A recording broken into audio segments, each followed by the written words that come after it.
saludando hasta sus hogares y qué bueno poder hacerlo en este lunes maravilloso, inicio de semana, así para iniciar candente, señor Eddie. Se ha dicho que es un debate, pero no, vamos a hacer un panel, vamos a compartir ideas en este día con nuestros invitados del día de hoy. Ustedes saben el tema, sentencias, malas prácticas es lo que está en el tapete. Les doy la bienvenida, yo feliz de poder acompañarnos de dos expertos, cada uno en su materia, el licenciado Juan Yamil Musa, quien es abogado y experto en Derecho Civil, y el doctor Luis Farrington, es cirujano vascular, pero que también nos va a estar hablando desde tanto como doctor en práctica, pero también desde su papel y su rol como vicepresidente del Colegio Médico Dominicano. Bienvenidos. Bueno, muchísimas gracias. Para mí es un placer pues estar aquí con todos ustedes y nada, agradecido de esta invitación. Gracias. Claro, siempre es bueno compartir impresiones e ideas que vengan a enriquecer la educación de la gente y de los demás profesionales. Muchísimas gracias. Gracias a ustedes, porque es eso mismo, es poder aclarar. Y yo soy una de las que siempre estoy diciendo que si entendiéramos los procesos que vemos de los temas que nos dan o que nos venden, ¿verdad? Como le convenga a tal o cual medio, quizás la impresión de la sociedad fuera mínima y el revuelo también. Entonces, esa es la idea de hoy, entender qué es lo que está pasando con este tema de sentencias médicas. Voy a empezar con el doctor para que nos aclare un poquito. Vimos que el Colegio Médico ha estado en marcha desde la semana pasada. ¿Cómo se dan estas sentencias y cómo la han recibido ustedes? Fíjate, nosotros con mucha sorpresa. Mucha sorpresa porque esto no inicia ahora. Hace ya un buen tiempo que hay un movimiento, si se quiere, en que nosotros realmente los médicos no sabemos cuál es el punto de inflexión en donde pasamos de ser grandes héroes a convertirnos en villanos. Hay que recordar en la historia reciente, el año 2020, febrero-marzo del año 2020, cuando todos estaban guardados en sus hogares, nosotros estábamos en los centros de salud. Es por ahí que hay que comenzar. ¿Por qué murieron más de 200 médicos durante la pandemia? Por mantenerse dando cabida a esa vocación que siempre nos ha caracterizado. Señores, no teníamos un tratamiento establecido, no conocíamos el virus y nosotros estuvimos en el campo de batalla. Entonces, ahora contrasta en la situación actual con que hay una serie de acciones legales en contra de la práctica médica. Y digo la práctica médica porque no solamente es a médicos, sino a centros de salud también. Entonces, sorpresa, esa es la palabra, sorpresa, de que el médico deja a un lado su vida personal para dar salud a la gente, para darle salud a su paciente. ¿O ustedes creen que el médico no tiene vida como un ciudadano, como una persona normal? Sí la tiene. O mejor dicho, pudiera tenerla. Pero cuando un médico usted dice, mire, el sábado con la familia, vamos a ir a la playa. No, usted tiene paciente interno, no puede salir de la ciudad. No puede.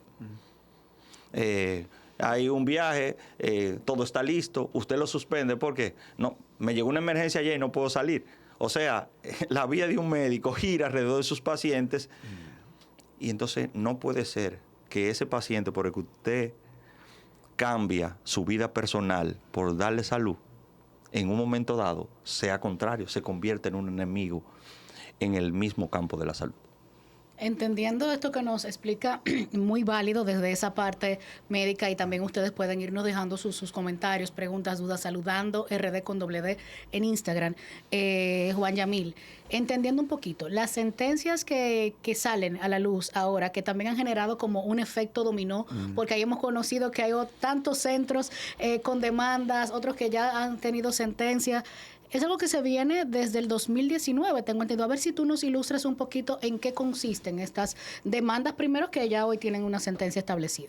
Sí, hay algo muy importante que nosotros tenemos que tener en cuenta y es no dejarnos llevar quizás por toda la prensa mediática, porque que en apenas un mes y medio, en 2 meses, se tengan conocimiento de 5, 6, 7 sentencias una detrás de otra, pues se puede crear el efecto de que, bueno, quizás el sistema de salud está en crisis y no es así. Básicamente, sobre la pregunta en específico tuya, estos procesos han iniciado en el 2015, en el 2016, se extienden por el agotamiento de los diferentes procesos legales. Y por ende, yo prefiero ver todo esto con mucha frialdad. Para mí el sistema no está en crisis en lo absoluto, pero sí que haya existido una gran coincidencia en las últimas semanas en la información de todas estas sentencias, pues es lo que nosotros debemos de cuestionar. Nosotros como sociedad, que somos consumidores finales de la información pública, tenemos que ser muy celosos en cómo recibir esta información, y desde nuestro punto de vista entendemos que se trata de algo más mediático que otra cosa. Doctor, usted escribía un artículo también recientemente a raíz de toda esta polémica sobre la judicialización de la medicina, que es un término que se viene utilizando ya hace unos años en España, por ejemplo, porque se dan estos casos en países que quizá uno lo ve como que nos llevan un poquito de evolución hasta en el mismo servicio y la gestión médica. De repente usted lo usa en su artículo y qué sorpresa, es para referirnos a lo que está pasando aquí. ¿Qué dice usted en ese artículo? Claro, hay países que tienen mucho más experiencia en el asunto de judicialización de los servicios de salud. España es uno. Entonces, nosotros no podemos caer en intentar compararnos con países que ya tienen bastante jurisprudencia en los aspectos judiciales de la medicina. Número 1. Número 2, el artículo que nosotros escribimos hace creo que una semana o varios días, lo que llama la atención es, señores, que nosotros no sabemos cuál es la dimensión que esto puede tomar si continúa. Porque, señores, es un derecho. El ciudadano, el paciente tiene un derecho a demandar. Claro que lo tiene. Pero la forma en cómo se está haciendo y los fallos que se están dando, bueno, el licenciado no puede hablar mucho más de eso. Desde la parte nuestra decimos, esa judicialización tiene una parte técnica, que no es el juez que la sabe, porque el juez no es médico. Hay una parte técnica que hay que basar esa decisión en esa parte técnica. Y varias de las sentencias que se han establecido aquí y que se han mencionado aquí, no tienen el aval técnico para tú decir sí o no. Entonces, de repente tú dices, hemos construido un castillo y la zapata de arena. ¿Por qué? Tú no tienes cómo sustentar una sentencia definitiva sin un aval científico, un peritaje, por ejemplo. En el caso del NEI Arias Lora, según estuve revisando, no se admitieron los peritajes, y entonces uno dice, ¿y la decisión cómo se tomó? Sí, mire, el tema de, partiendo de que todo el mundo tiene ese derecho de reclamar, y evidentemente que nadie está por encima de la ley, eso en un estado democrático y de derecho es lo que todos nosotros aspiramos. Ahora bien, el tema de la gran presencia de procesos judiciales, a nosotros no nos parece prudente tomar partido sin que las sentencias sean definitivas. Más allá de que nosotros podamos abordar quizás aspectos procesales, aspectos técnicos, aspectos probatorios de los mismos procesos, pero en buen derecho, mientras un proceso esté agotándose mediante las vías legales y que no haya sido definitiva, lo que en derecho se conoce como la autoridad de la cosa irrevocablemente juzgada, nosotros entendemos que no es prudente tomar un partido en favor o en contra de determinado tema, precisamente por eso. Por ejemplo, en el caso que usted menciona del peritaje, lo que sucede es que en el tecnicismo jurídico existe una cantidad de formas mediante la cual usted puede probar determinado hecho, determinadas circunstancias. Ahora, el juez tiene una libertad de acoger todos aquellos medios que entienda que son prudentes para el caso, y si fuese el caso en que entienda existen medios que ya han sido probados, pues tiene la facultad de poder aceptar o rechazar que mediante otro proceso, que mediante otra prueba, pues entonces se vaya a abordar el mismo tema. Eso quizás es lo que se ha estado debatiendo con el caso que usted menciona. Pero ya en la prensa hace unos días vi que también sometieron un recurso de revisión constitucional ante el tribunal. De manera que empezamos por donde, o sea, finalizamos por donde empezamos. Hay que tener cuidado porque esas sentencias no son definitivas. ¿Dónde llega esa línea delgada entre la parte del daño material y moral que tiene un paciente y cómo establecer, o sea, cuánto la indemnización en base a eso? Sí, bueno, cuando existe un hecho que afecta a una persona, en este caso, digamos, en el caso hipotético del paciente, que es el caso que nos atañe, nosotros tenemos que evaluar tanto los daños materiales como los daños morales. Los daños materiales son aquellos mediante los cuales de manera tangible se pueda determinar en qué gastos, digámoslo de esta manera, se ha incurrido para adquirir determinado bien y en este caso determinado servicio. Y en términos generales, el daño moral es aquel que va de la mano con el daño material, pero que no necesariamente es tangible. Es decir, es un daño es una causa por el daño que se ha creado. Ahora, ¿dónde está la línea para nosotros poder establecer, mire, determinado hecho puede indemnizarse con 1 millón de pesos, con 2 millones de pesos, etcétera, etcétera? Bajo la legislación de la República Dominicana, eso es una prerrogativa que queda en la discrecionalidad del juez.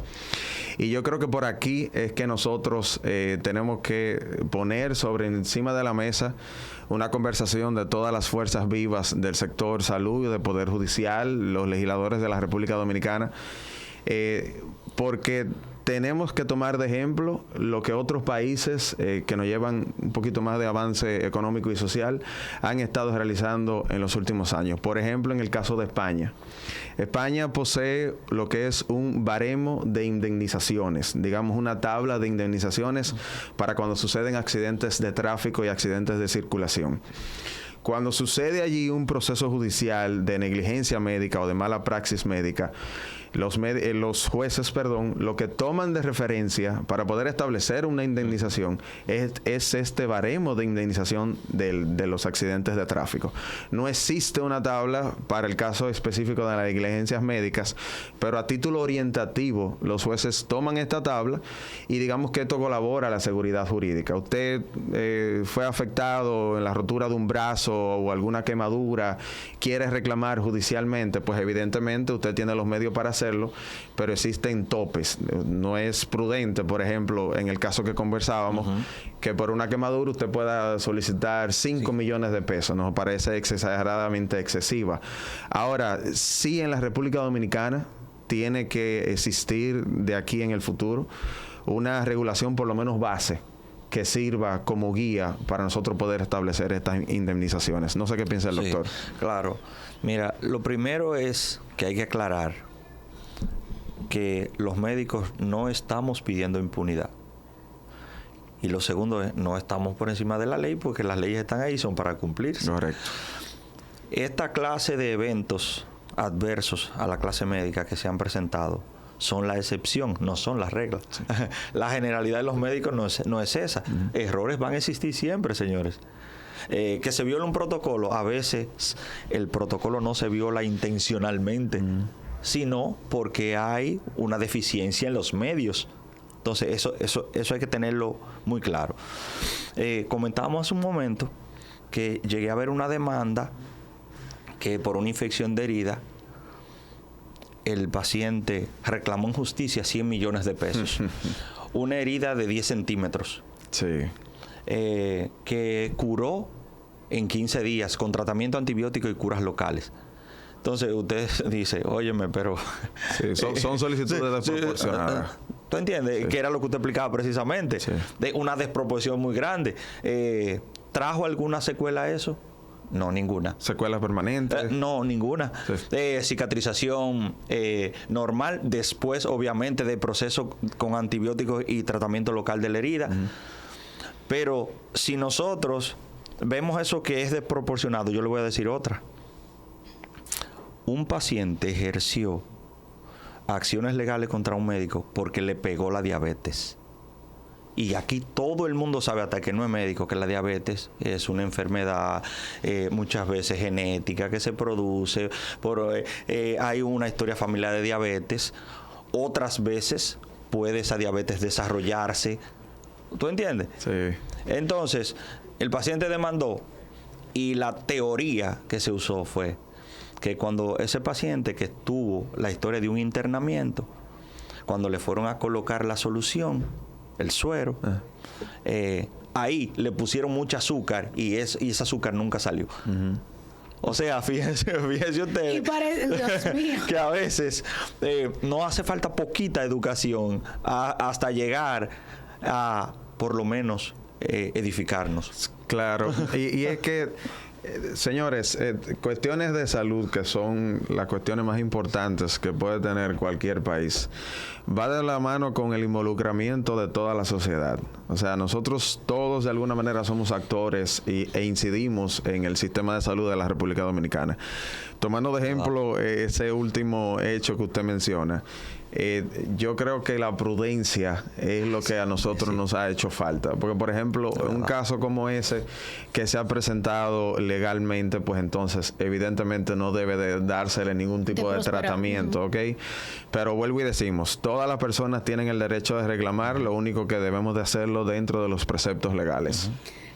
Sucede que era como un mito, pudiéramos decir, o como que demandar a un médico, a un centro, y de repente vemos estos precedentes y todo el mundo era como decía, fuera al aire.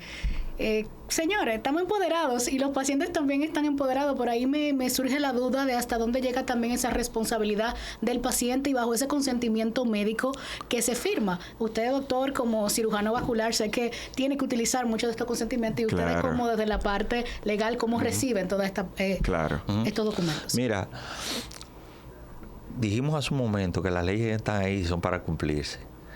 Está establecido en la Ley General de Salud el consentimiento informado, que es parte de la formalidad del proceso de atención en salud. Eso no debe faltar, pero no debe faltar con sus formalidades, porque un consentimiento informado perdón, no es un papel en el que usted le dice al paciente que firme y que dice su nombre, que dice yo descargo al doctor fulano de tal. No, eso no es un consentimiento informado. Un consentimiento informado debe, en su contenido, qué clase de procedimiento se le va a realizar a ese paciente, cuáles son las opciones de tratamiento, basándose en el diagnóstico ya establecido, ¿verdad? ¿Cuáles son las consecuencias que se derivan de ese procedimiento? ¿Cuáles son los riesgos y complicaciones que tiene ese procedimiento? Y por supuesto, en ese mismo consentimiento el paciente puede revocar ese consentimiento cuando lo decida. Claro. Si el paciente usted lo lleva a cirugía con ese consentimiento y ya estando en preoperatorio dice, no me quiero operar, doctor. No, ahora mismo salió la hija mía y hablé con ella y decidimos que no. Ya ese consentimiento está revocado. Usted no puede obligar a un paciente a someterse a un procedimiento porque viola el principio de autonomía del paciente. Claro. Entonces, un expediente, aunque no sea judicializado, no tiene consentimiento informado, es una mesa con tres patas. Sí. Mire, el consentimiento informado desde la óptica legal, entiendo que es lo principal en toda la cadena de servicios que un centro y que un médico realiza en favor de un determinado paciente. El consentimiento informado es donde inicia toda la cantidad de informaciones que debe de debidamente recibir un paciente para poder obtener toda la información de cara a lo que se va a realizar. Pero el consentimiento informado por sí mismo no libera de responsabilidad ni al centro ni al médico. Y el consentimiento informado tiene que estar acompañado con una explicación, digamos, verbal, donde sea comprendido. Y aquí hay que hacer mucho énfasis. Un consentimiento informado, por más tecnicismo, por más extenso que sea, por más explicativo que sea desde el punto de vista escrito, si no se posee una información debidamente explicada y comprendida, y que la comprensión por por parte del paciente pueda ser probada eventualmente ante un proceso judicial, pues entonces no está completo. Tanto así que 2 de las sentencias más recientes que han estado en la palestra pública, una de ellas condenó a uno de los centros, a pesar de que el consentimiento informado se le había entregado por escrito y fue probado en un proceso. ¿Ok? Ahora, ¿qué se determinó? Que este consentimiento informado, a pesar de haber sido entregado, era muy genérico y era muy ambiguo. Y en contraposición a esta sentencia, hay otra sentencia que para mí ha sido una sorpresa, que no ha salido a la palestra pública porque fue todo lo contrario. El consentimiento informado no se pudo entregar de manera escrita, ¿ok? Sin embargo, mediante otros medios probatorios, se pudo determinar que fue debidamente comunicado a la paciente y que fue debidamente comprendido. Y este segundo ejemplo que doy en la sentencia fue liberada de responsabilidad tanto los médicos como los pacientes. ¿Qué es lo que busca la ley? Pero esa no vende. Entonces esa no la hemos visto. Porque ¿qué es lo que busca el artículo 28 de la ley 4201 sobre el consentimiento informado, sobre todo para procesos quirúrgicos? Pero nos vas a explicar después. El consentimiento informado tiene que ser por escrito. Digamos que esta es la obligación que existe en la ley 4201, específicamente en el artículo 28. Sin embargo, lo que la ley quiere significar es que tiene que ser debidamente comunicado. Lo ideal es que siempre sea por escrito y también explicado de manera verbal, ¿ok? Pero este es digamos que el pequeño tecnicismo que existe, tomando en cuenta las diferentes sentencias que hemos visto. Doctor, y esa responsabilidad también del paciente, de dedicarse a leerlo, a entenderlo, a preguntarle a ustedes como médicos si no hay algo que no se comprende y también de saber en qué manos se ponen. Claro. Mira, yo creo que es de suma importancia que el paciente lea el consentimiento informado, pero mucho más importante que el médico establezca en palabras llanas, no en tecnicismo, en qué consiste ese procedimiento. Eso es muy importante. Señores, es que los términos que utilizamos, y a veces uno en una conversación normal se le van esos términos y hay gente que no lo entiende. Claro. En el consentimiento informado debe ser claro y preciso. Yo no creo en un consentimiento de 6 páginas. No lo creo de ningún procedimiento. ¿Ustedes saben por qué? Primero, el paciente no lo va a leer. Segundo, no lo va a entender. No lo va a entender y usted le está metiendo enciendo cosas que usted encuentra. El consentimiento informado no es eso. Correcto. Es para informar. Y obviamente, que el médico, además de darle ese documento por escrito, sea explicado. Claro. Debe ser... Señores, hay una gran parte de los pacientes que hasta por el mismo estrés de ese ambiente quirúrgico o de ese ambiente de enfermedad no va a entender, aunque esté claro. Claro. Eso es bueno explicarlo, hacer una sesión, qué sé yo, con el paciente y 1 o 2 o la cantidad de familiares que estén.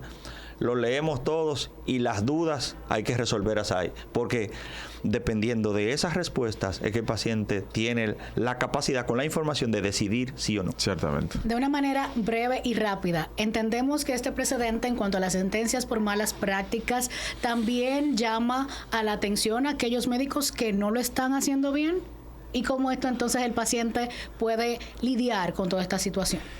Mire, tenemos 3 minutos. Lo que está sucediendo en la República Dominicana, me parece que el precedente que se está creando, nosotros tenemos que verlo no solamente desde el punto de vista negativo, sino del positivo. Si esto va a provocar que haya una mayor fiscalización y que haya una mejora por parte de todos los actores en el servicio de salud, pues entonces que bienvenido sea. Ahora bien, nosotros tenemos que estar conscientes que todo servicio profesional, por una condición humana, siempre va a provocar mala praxis y siempre va a provocar negligencia. Ahora tenemos que ver la data. ¿Qué cantidad de procesos se están realizando de manera correcta versus qué cantidad de procesos están siendo quizás dilucidados en los diferentes tribunales de la República Dominicana? Mucho ojo con eso. ¿Alguna acción desde el Colegio Médico ante esto, aparte de las marchas? ¿Se han reunido? ¿Se han hablado? ¿Qué sigue? Mira, nosotros creemos en la justicia dominicana. Nosotros creemos que no estamos por encima de la ley y no estamos justificando un error que puede sí aparecer, pero tampoco queremos que las excepciones se conviertan en la regla, y que tú midas a todos los médicos por tal vez alguna acción, algún error en diagnóstico, en un procedimiento, a toda la clase médica de un país. En este país nosotros somos alrededor de 50,000 médicos. Tú no puedes meter en un saco 50,000 personas porque tú digas que tal vez uno te falló. Eso es bueno que ustedes lo aclaren, y yo sé que a todos los televidentes que han estado pendientes a este programa del día de hoy, pues también les ha servido, porque son muchos los comentarios que hemos leído, incluso de personas que tienen incidencia a nivel de medios e influencia, diciendo que qué bueno esto de la sentencia, pero cuando se dice el qué bueno y no se explica hasta dónde el bueno también puede llegar y convertirse en malo, pues entonces no estamos también nosotros como sociedad atentando. Gracias por su participación. Quiero saber las redes sociales para que los puedan seguir a ustedes. Bueno, muchísimas gracias. Reitero el agradecimiento por estar aquí. Bueno, en las redes sociales, @JuanYamilMusa y @MGAbogadosRD. ¿Y usted, doctor? DR Farrington en todas las redes sociales. Ya ustedes saben, así que no se pierdan mañana otro programa de Saludando.